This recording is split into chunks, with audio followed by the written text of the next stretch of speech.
Hey all, welcome to my channel. Today I'm just going to talk about the first episode of Picard season 3, which is supposedly the final season. It's aired it's airing now, and it's only the first episode right now, and I did watch it. Now, mind you, if you don't want to hear any of the spoilers, then please do not watch this.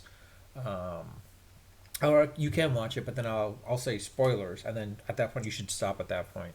Um, anyways, Picard, if you're not familiar with Picard, I mean it's based off the Star Trek: The Next Generation series. It's just the characters from there that transposed into Paramount Plus. The only difference is in Picard season 1, it was good. I liked it. The plot was nice. The plot was pretty straightforward and easy. It seemed like almost a sort of continuation of from the movie, basically. The third movie of TNG, where basically, Data dies. Uh, so, from that aspect, if you haven't seen season 1, then sorry, this is a spoiler. This might, anyways. But it's more of a case where you have more androids. More that are like Data, basically, that the continuation has occurred, and you're seeing more of them out there, basically. um, so that was pretty interesting in that aspect, and I like that season. The plot was pretty straightforward and easy to understand, but more of a case where it still felt a TNG type of episode, and still had that continuation in that aspect, and introducing new characters as well too was great. Season 2, the fact that they introduced Q, and if you haven't seen season 2, sorry again, spoilers again. They've introduced Q, and it was a case of Q being, throwing him back in time, and the fact that Q is dying. It That in and of itself was kind of honestly, I wasn't too. I thought it was okay, season 2, but I didn't think it was great as what season 1 was. It didn't feel like it was a TNG type of thing more than anything else, quite honestly. Um, Now, season 3, episode 1, it seems like. And the other factor was, let's say, we'll go, sorry, with season 2, it also felt like the fact that they tried going the different timeline route, basically, where, okay, going back in past, a different timeline has been created, etc., because of etc. It's one of those things where, I was like, all right. And the only one thing that kept them in place was Guinan, of course, Whoopi Goldberg, which was good. But from that perspective, it seemed like it reminded me of the first TNG movie, which was Generations, which had gone in that place as well, and she was the thread in that as well too. Um, so that's why I was not as overly. I mean, it was more of a case where it's the same thing, with the different timeline. Guinan has that aspect of knowing, the timeline has changed slightly, because of the fact that in one of the episodes, I forgot the name of the episode, to be honest with you, but it's where one Enterprise comes through a wormhole and everything changes completely. Tasha Yar is reintroduced back into the season for a bit for one episode. Of course, as a result, reintroduces her back into a couple of episodes as well too, or the actress, anyways. Um, so I think from there, that's why it was a little convoluted with so many different things. And that's why I was like, okay, you know what? But season 3, episode 1 so far, it seems a little interesting. At least they seem to be focusing on the nostalgic aspect of things. It seems like they want to bring back the nostalgia of the TNG series. Where you'll notice right away the moment you see the opening scene, of course. Now, mind you, here's where the spoilers are going to be. Spoilers. You shouldn't, if you don't want to see what happened in episode 1, season 3. I suggest you stop it right now. And in the opening sequence, you'll see a lot of shots of some of these artifacts of such, and hearing Picard's log entry, which make references to a bunch of the TNG series. So if you don't know some of the items that were being displayed, shown, the reference would be lost to you at that point. Same thing with the log journal and such. And then, of course, the other aspect of quite a number of things also in place that falls through it as well too, where reuniting with Riker, kind of like carrying LaForge's daughter as part of the, another starship. Um, and then the other thing is like we're being introduced to another character as well too, a sort of brand new character, which is this person right here, where you find out later that now, of course, as the end of episode one, we don't know if this is true, but apparently this character is, of course, Beverly Crusher's son, as he says, to the point where Will Crusher has a half brother, it seems. Now the real question is who's the father? From the looks of things, kind of has some resemblance. It's making it look like a resemblance to basically this man right here. Uh, sorry, Picard. Basically, the guy has almost the same mannerisms as Patrick Stewart in a ways, uh, and in this case, and so it's one of those things where it looks like, the fact that Picard and Crusher basically tried to have worse sort of an item 20 years prior, and then 20 years she just pretty much like stays away from everyone, cuts off ties with everyone of the TNG crew. Um, it seems like it's more of a case where it looks like she was basically watching out for her son and she doesn't want anyone to know about it, or such. I don't know that. I mean, again, conjecture right now. We don't know exactly if he is actually the son of Wesley Crusher. If he is Picard his father, biological father? It's looking like the show's basically looking like that. It's possibly that. Um, so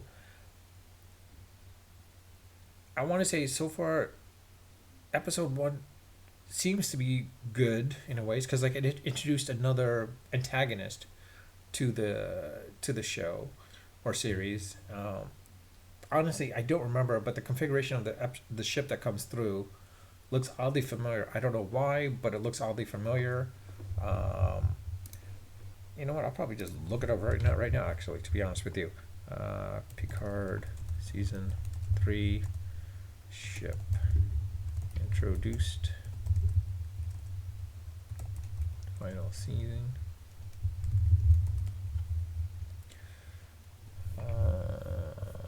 Doesn't really say. Okay, well there is, like there's some shows about the Easter eggs and all that stuff. Um,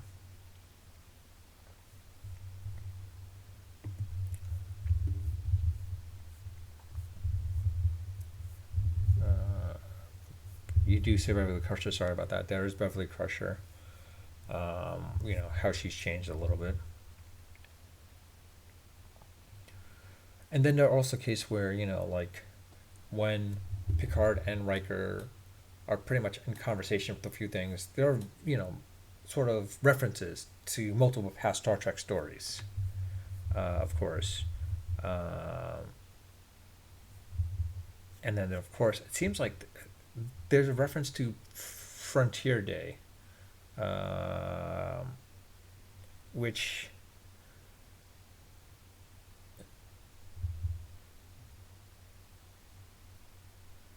um, which I know it's like it's in reference to Frontier Day, which is in reference to what's that called, Enterprise, um, which honestly, yeah, it kind of was a flop. The writers had a lot of opportunities to do whatever they did, but they just didn't. They just screwed up on that. They were just going pure nostalgia for that one, which I think was a big mistake on their part. Um, and then of course, like it talks about Titan. And then, of course, there's a reference to something about in one scene or in part of this episode, searching for the red lady. Now, if you don't know what the red lady is, it's pretty funny, and you'll see who the red lady refers to basically. And if you don't know, you'll realize it's actually in reference to the Enterprise C, Rachel Garrett. Uh, well, that was the episode. Yesterday's Enterprise, where Tasha Yar was reintroduced. Um, I can't believe I actually forgot about that. That. And then there's other references here and there as well too. But it's one of those things where like those are some of the Easter eggs that you will see in there at that point too. Um, but the one thing is like as far as that last scene, there's a ship that comes in basically. It seems familiar. I just can't remember why, to be honest with you. But if you see it, let me know basically, because I'd love to know what the reference is. That ship is basically, because it's so oddly familiar. I just don't know why it is. Um,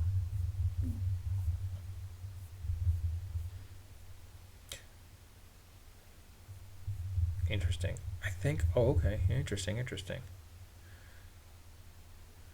Anywho, it's a matter of like the introduction of this new ship and like a new antagonist.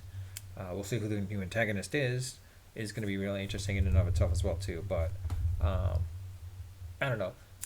So far it's looking good. I would say if you had the shot, I would wait for three more episodes to go before you start watching it.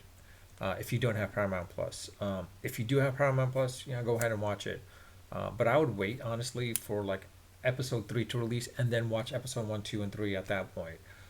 Because by that point, if you do watch it on a daily basis, you'll have the final, that following week to watch it or whatever it may be, or to wait till like the season ends and then get into it. But by that point, there's going to be a lot of things in the fandom world that will come out as a result, like what I'm doing right now, and you'll probably start seeing things, hearing things, and you're like, oh, I got to be part of it. And if you are like on TikTok or YouTube Shorts, etc., you'll probably start seeing bunch of those as well too. So I would probably wait till the third episode and then start watching there.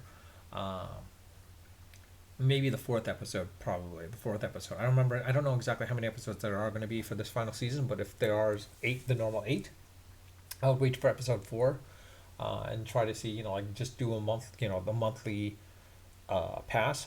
Unless of course Paramount decides to do something, what they did with 1923, where they do a mid-season break, which kind of would suck, because then at that point people would have to wait an extra month and pay the extra month for like nothing at that point. Unless you can freeze your account and then come back to it at that point. But honestly, yeah. But with that, I'll leave it at that. But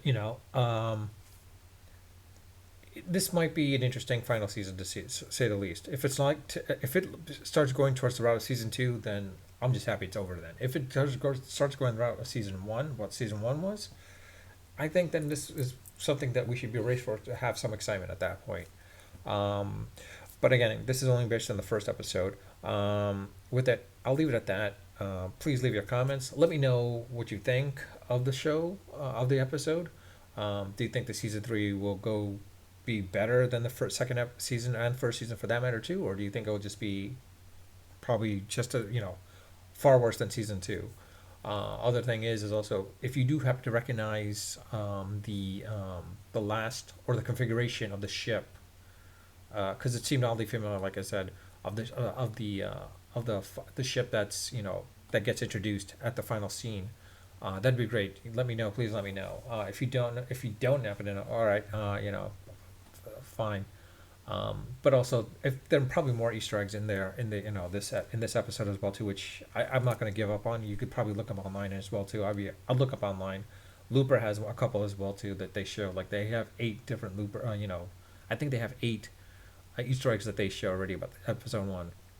And of course, the people have some there probably some people have gone in depth and in detail, observing every scene, every item in every scene, and with the fine comb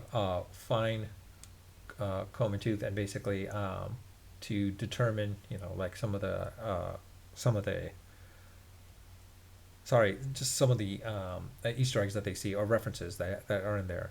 Um, I would say I would leave it at that, and from there, please subscribe as well too. Please don't forget to subscribe if you can. I do also put out some YouTube shorts as well too, and some commentaries for whatever shows I happen to be watching at that point. And I'll leave it at that. With that, I'll leave it at that. Uh, Not unfiltered, but definitely unedited and unrehearsed. Until next time.